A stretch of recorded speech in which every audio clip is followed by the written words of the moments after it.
자, 이 판결이 오늘 대법원의 판결 이후 더욱더 논란이 가중되고 있는 모양새입니다. 반응이 워낙 뜨거운 이슈이기 때문에 저희가 주요 이슈의 네 번째 이슈로 오늘 한번 상정을 해봤습니다. 이른바 1.33초 사이에 벌어졌다는 곰탕집 성추행 논란, 1심, 2심, 3심 대법원까지 모두 해당 남성에 대해서 성추행이 맞다라고 최종 유죄 판결이 내려졌습니다. 그런데 이 사건의 논란의 시작은 이 증거가 없다는 겁니다. 유일한 법적 판단의 근거는 여성의 일관된 진술. 이 대법원 판결이 의미하는 바는 뭘까요? 왜 이렇게 사회적으로 대법원 판결 이후에도 논란이 뜨거운 걸까요? 일단 문제가 됐던 그 영상부터 함께 판독을 해보시죠. 곰탕집에서 벌어졌다라는 성추행 논란입니다. 자, 보세요. 자, 남성과 여성이 교차하는 이 부분 보셨습니까? 남성과 여성이 교차하는 이 부분에서 성추행이 벌어졌다는 겁니다. 다른 각도에서 한번 보시죠. 자, 남성이 이렇게 주머니에 손을 넣고 있고 뒤돌아서 가다가 여성은 옆문으로 들어가고, 자, 이때 엉덩이를 움켜쥐었다 라는 게 여성의 주장. 남성은 스친 거다, 성추행이 아니다 라고 맞서고 있는 장면. 결정적인 신체 접촉 장면의 영상이 없어요. 법원에서도 그 영상이나 근거는 없습니다. 증거는 없습니다. 여성의 진술입니다. 이거를 나란히 한번 분할로 다시 한번 보실까요? 자, 다른 각도와 위의 각도와 측면 각도. 자, 여성이 걸어오고 여성이 걸어 들어오고 지나가는 이 장면에서 과연 성추행이 있었을까? 1.33초 다시 한번. 자, 이 장면 영상으로는 판독이 되지 않고 있는 장면. 자, 이에 대해서 대법원이 어떻게 결론을 내렸는지 일단 사건의 전말과 대법원의 판결 나란히 보겠습니다. 증거 못 잡은 1.33초의 성추행.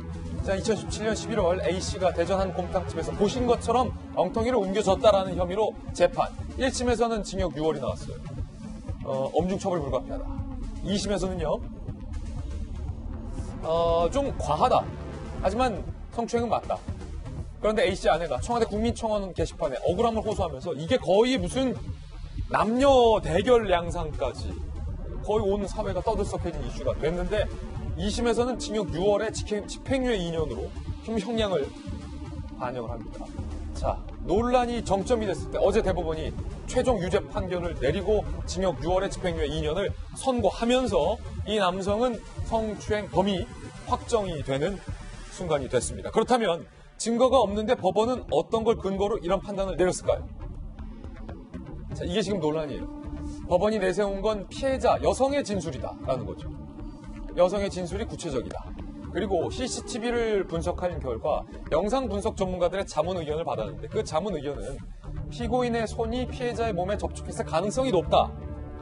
그러니까 영상 분석 전문가들의 결과는 다소 애매합니다. 왜냐하면 정확한 영상이 없기 때문이죠. 가능성이 높다는 것을 법원은 근거로 삼았습니다. 그리고 신고 과정에서 무고할 이유가 없다라는 것, 법원의 해석이죠. 그리고 어깨만 부딪혔다라는 그 남성의 발언이 신체 접촉이 있었을 수 있다. 하지만 고의적인 성추행은 아니다. 이게 스친 거의 성추행은 아니다라고 진술이 바뀌었다라는 것도 법원에서 판단을 했지만 2, 3, 4는 뭔가 저희들이 보기에도 확정적인 증거는 되지 못하고 법원은 결국 이제 여성의 일관적 진술에 근거하여 이런 판단을 내렸다는 겁니다.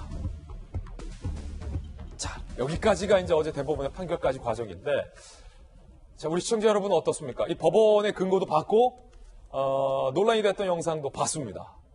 여러분은 대법원의 판단대로 이게 확실한 성추행이라고 생각하십니까? 아니면 해당 남성의 주장대로 뭔가 석연치 않다라고 생각을 하십니까? 자, 이 국면에서 법원의 주장을 봤으니 가해 남성의 아내의 주장도 한번 소개를 해드리겠습니다. 아내는 억울하다라고 얘기하고 있습니다. 일관된 진술 하나에 제 남편은 전과 기록을 평생 달고 살게 됐다. 차라리 남편이 그 여성을 만졌다면 억울하지는 않겠다라고 거의 뭐 여성은, 이 아내는 억울함을 토로하고 있습니다. 그러면서 법 영상분석연구소에서 분석한 자료도 증인 말도 모두 다 무시했다. 사건 기록들 살펴보면 정말 일관된 진술이 맞는지도 의문이 들 정도다. 어디 가서 억울함을 토해내느냐. 이게 문 대통령이 말한 공정한 나라냐라고 자, 지금 거의 뭐 토로를 하고 있다라는 거죠. 아내 입장에서는 좀 억울하다라고 토로를 하고 있고 법원에서는 증거가 없지만 여성의 진술이 일관적인 유죄가 맞다라고 하고 있는 상황. 자, 아내 측에서 그러니까 이 남성 측에서는 2심 재판 과정에서 당시의 상황, 결정적인 장면이 카메라에 안 잡혔잖아요. 그렇기 때문에 당시의 상황을 3D 그래픽으로 재구성을 해서 법원에 증거로 제출을 한 바 있습니다. 그러니까 나는 만지지 않았다라는 뒷받침의 증거 차원에서 내세운 거죠. 물론 법원에서 이 같은 점이 받아들여지진 않았습니다만 지금 아내의 주장을 들려드리는 와중이니까 이 가해자 쪽의 주장인 만큼 한번 그 영상도 저희들이 보시면서 여러분께서 한번 판독을 해주시죠. 자, 지금 피의자 측이 당시의 상황을 3D로 재구성을 해서 내건 장면입니다. 당시 영상들을 기반으로 사람들의 위치와 해당 여성의 위치, 남성의 위치를 3D 그래픽으로 재현을 했을 때 신체가 접촉할 수 있는 정도는 저 정도다 라는 것을 3D 그래픽으로 재구성을 해서 제출을 한 거죠. 자, 지금 한번 위에서 볼까요? 자, 이게 뭐 실제 영상은 아니기 때문에 절대적이지는 않지만 영상을 기반으로 3D로 구현을 해봤을 때, 자, 이 정도. 1.33초. 자, 다시 한번 보시죠. 가까운, 자, 이 부분이에요. 여성의 엉덩이 부분과 남성의 손등 부분. 이 3D 그래픽으로 봐도 뭔가 좀 헷갈리는 그런 장면인데, 일단은, 자, 일단 여성이자 이미지 전문가의 의견부터, 뭐 지금 저희들이 말한 건 다 개인적인 견해예요. 개인적인 견해예요. 들어보고서 바로 이제 또 법조인 얘기 들어봤다가 또 남성총 얘기도 들어봤다가 여가부 장관님 얘기 들어봤다가 김영주 의원님이 최종 결론 내려주시는 거예요. 제일 어려운 걸 제가 하는군요. 저는 이제 내 남편이 저랬다면이라는 생각으로의 그 여성의 입장, 그리고 또 내 엉덩이를 분명히 움켜잡았다라는 그 여성의 입장 둘 다 이해가 되는 상황이라 지금 정말 이 말씀드리기가 난감합니다. 사실은 그 피해를 받았다라는 입장에서는 한 번쯤 그런 트라우마가 있을 거예요. 저도 학교 다닐 때 지하철이라던가 버스에서 그 아저씨들이 한 번쯤 엉덩이 만지고 가실 때가 그래요? 있었어요. 그래서 제가 좀 지하철 트라우마가 있거든요. 그 느낌이 정말 소름 끼칠 정도로 싫어요. 정말 이 하루를 다 버린 듯한 느낌이 듭니다. 아마도 피해를 받으신 입장에서는 그런 입장이었기 때문에 이걸 끝까지 밝혀서 내가 잘못되지 않았다는 것을 밝히고 싶었을 거라는 것을 충분히 이해합니다. 그런데 이게 이제 저 같은 경우는 용기가 없어서 그냥 제가 도망가 버리는 것들이 있었는데 우선은 신고를 했잖아요. 근데 내 남편을 바라보는 입장에서는 저는 남편 이야기를 듣고 또 영상을 열심히 보면 아닌 것 같다라는 생각이 많이 들 거기 때문에 부인의 입장에서도 상당히 억울할 거라는 생각이 듭니다.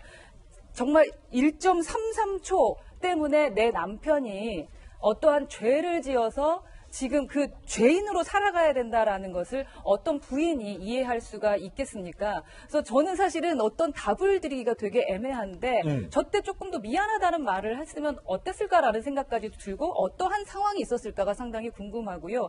이 파장이 어떻게 갔냐면 버스를 타거나 지하철을 탈 때 남자분들이 요즘 손을 이렇게 하고 타야 된다. 아니면 손을 들고 타야 된다. 이거는 기차랑 지하철 탈 수가 없다라고 말씀하시는 남성분들도 상당히 많아졌어요. 그리고 기업에서도 방문 열고 그 남녀가 함께 있을 때는 무조건 방문을 열고 상담을 해야 된다라고 할 정도로 아주 민감한 문제가 되어버린 지금 시점입니다. 그렇기 때문에 제가 지금 이렇게 애매모호하게 말씀드리는 거는 상당히 죄송합니다만 두 여성의 입장을 모두 다 이해하기 때문에 제가 어느 편도 들어줄 수 없는 것을 좀 말씀드리고 싶습니다. 결국은 난감하다라는 건데 난감한 거죠.